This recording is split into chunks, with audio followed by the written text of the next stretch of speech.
This is an NBC News special report. Here's Lester Holt. Good day, everyone. We're coming on the air with breaking news. President Biden's son, Hunter, has been indicted on federal gun charges. It marks the first time a sitting president's son has been indicted on federal gun charges. Hunter has pleaded not guilty to the charges, but was originally planning to plead guilty as part of a deal that would have dismissed gun charges, but that deal fell through in court back in July. Let's go to Ryan Nobles now on Capitol Hill, who can tell us more about what has transpired. Ryan?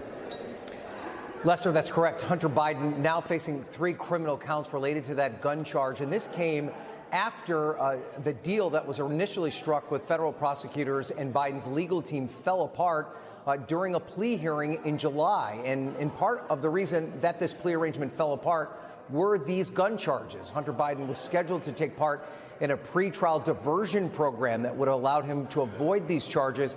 But the judge in the case was very concerned about the parameters connected to that diversion program, specifically that she would be responsible for monitoring Biden's activity. That began her asking very serious questions about the plea arrangement in general. The two sides could not come to an agreement, and the judge did not accept those plea arrangements. That led to the special counsel in this case, David Weiss, who was originally the U.S. attorney, being given special counsel status by the Attorney General, Merrick Garland, giving him the complete purview to continue the investigation into Hunter Biden and then hand down charges if he thought it was necessary. He signaled a week or two ago that there would be charges coming down and that they would come by the end of the month, and he has made good on that promise by filing these charges today through a grand jury. These 3 charges are connected to that gun charge. 2 of the counts are specifically related to the accusation that Hunter Biden lied on an application for a gun permit. And specifically, what the law states is that you cannot be an active drug user while applying for a gun permit or the use of a gun. And so the first 2 counts are related to that. And then the 3rd count has to do with the fact that he made a false claim that he was not using drugs during that period of time.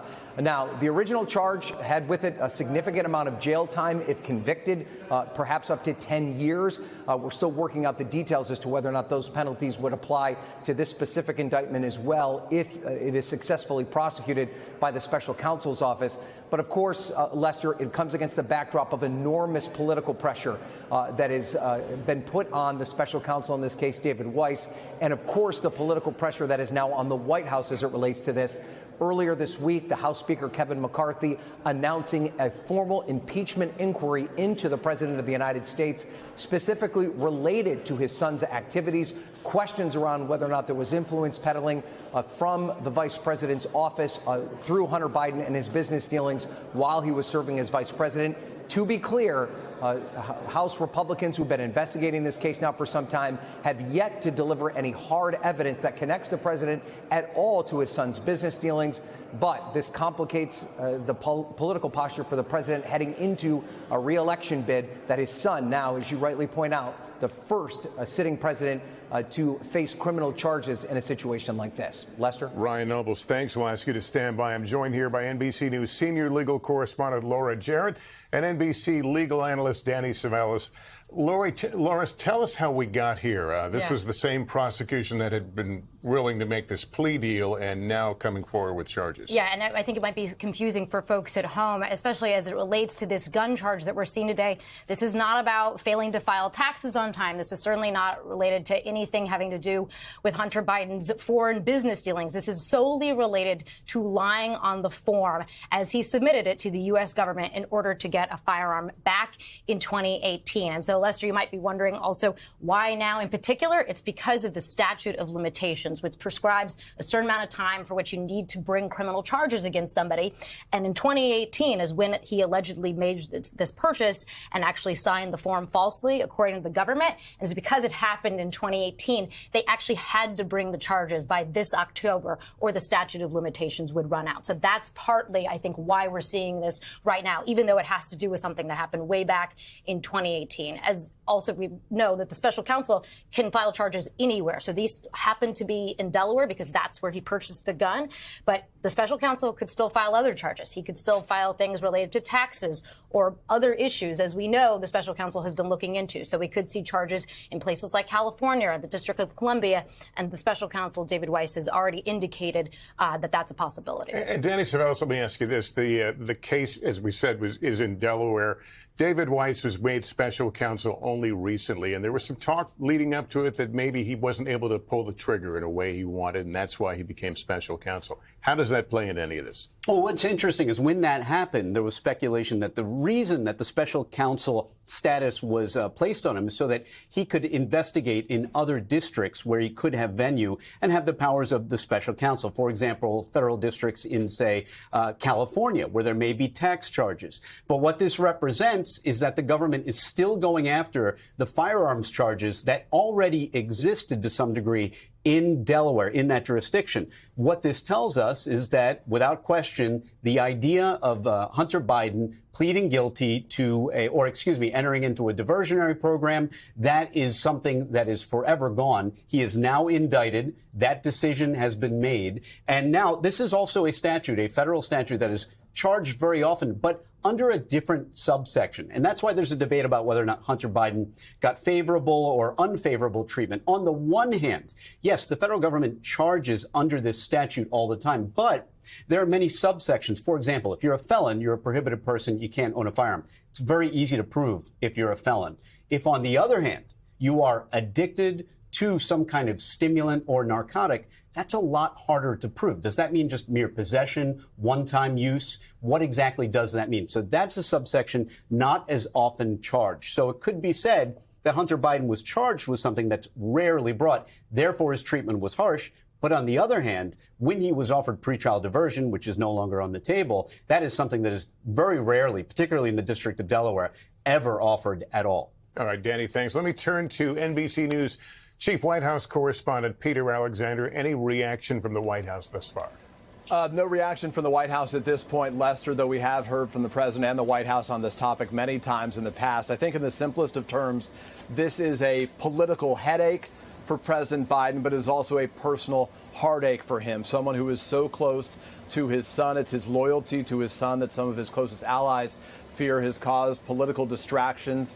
This certainly is not just that, but the potential to be a real impact as they head into the presidential season of 2024. This does set up the prospect of a criminal trial for the president of the United States' son, just as he is trying to make his case to Americans that he deserves another 4 years. The White House has said repeatedly that it has no involvement in this case. The president has repeatedly said that it is up to the Justice Department, that he has not engaged with them directly in any form as it relates to this case as well. And they also note, of course, that President Biden left David Weiss, that Trump-appointed U.S. attorney in Delaware, to lead this investigation. But you can't underscore how difficult this is going to be for the Biden family. President Biden, with one surviving son after his son Beau Biden died in 2015 of brain cancer, has been so worried about his son Hunter because of his addiction with alcohol and drugs in the past, something that he has not fully recovered from right now. It still remains a real concern. I think for the President of the United States, this has the potential to have a toll on him. There had been a sense of hopefulness that this case would have been resolved with that plea deal, Lester, that we had been so focused on in the past couple months. Of course, when that dissolved, obviously it did take a toll, we are told, on the president and those around him, with the understanding that this had the potential to go to where it has now gone today, an indictment from the U.S. attorney, Lester. All right, Peter, thank you. Hallie Jackson is NBC News' a senior Washington correspondent. Let's discuss the politics of this. Hunter is a private citizen. This will be a political flashpoint. Would you expect the president will feel compelled or pressure at some point to talk about this? Likely, Lester, simply because that is the way that this has gone through the years now that Hunter Biden has been in the political spotlight. The president is pressed about it. He has consistently, as Peter laid out, said that he believes in his son, that he is proud of his son. This will no doubt intensify the questions for the president as he is on his way to an event, or about to be on his way to an event in Maryland. You look at, and Peter so capably laid out the personal impact of this on the president. There is a political impact, too. And in a word, Lester, it is partisan because we see deep divisions when voters talk about how they see the issue of Hunter Biden's business dealings and undoubtedly this indictment as well. In fact, a new poll out just today from the Associated Press, obviously taken before this indictment dropped, suggested that while about half of Americans say they have little or no confidence that the DOJ has handled this investigation well, it is a stark divide among Republicans versus Democrats. 66% of Republicans are concerned about any relationship that Joe Biden may have to what his son has done. Only 7% of Democrats. Those numbers, Lester, are not surprising when you talk with voters, when you talk to Americans about how they see the Hunter Biden issue. It depends on what they watch, what they consume, how politically engaged they are, and what side of the aisle they're on, because we know that there has been so much attention on Hunter Biden from the Republican side of the aisle, specifically in the House of Representatives, underscored very directly, Lester, by the impeachment inquiry that was opened just this week. All right, Hallie, thanks. Laura Jarrett, let me ask you about other potential legal exposure. What are we looking at out there? Well, it's interesting. You know, obviously, as Hallie laid out, a lot of Republicans have been skeptical of David Weiss, the special counsel here. And so I think a lot of people are going to be saying, is this it? Is this all he has? They have sort of been very upset that one of the more serious felonies that he could have potentially been facing, that one already expired on tax charges. Now, there are some that are still available out there. He doesn't have to necessarily bring those, but he does have to bring them again within the statute of limitations This period. doesn't mean he's finished then. Well, we just don't know. And I think that's the big question. Again, he can file charges anywhere within the entire United States. So he could still file charges in California separate from this indictment. He could always do a superseding indictment with this if he gets new information and the grand jury decides to develop the facts more. We just don't know, I think. But if this is all that there is, you can imagine for some Republicans that have been very skeptical and making a lot of noise about Hunter Biden's business dealings, this will not satisfy them, given how cabined and how narrow the charges are here. And Danny, how strong or how serious a case is this, and what would you likely expect from a defense? This is a very serious charge, and it carries serious penalties. And because the elements are really that somebody was a habitual addict of a stimulant or a narcotic, you might expect the defense to be something on the order of, well, that wasn't me. I wasn't that person at that time. And of course, the government will likely introduce evidence, say, from Hunter's book or other evidence that they have that maybe has been reported that, in fact, he was in violation of that statute. But that subsection, the idea that somebody is an addict, really leaves open a lot for definition. So that's why it's a statute, a subsection, I say, that is not very often brought. So it'll be very interesting to see how he defends this case, should he choose to proceed to trial. All right, Danny, thanks, Laura, as well. That concludes this NBC News special report. We'll have much more ahead on our streaming network, NBC News Now. And tonight on NBC Nightly News, I'm Lester Holt. Thank you for watching, and good day. Thanks for watching. Stay updated about breaking news and top stories on the NBC News app or follow us on social media.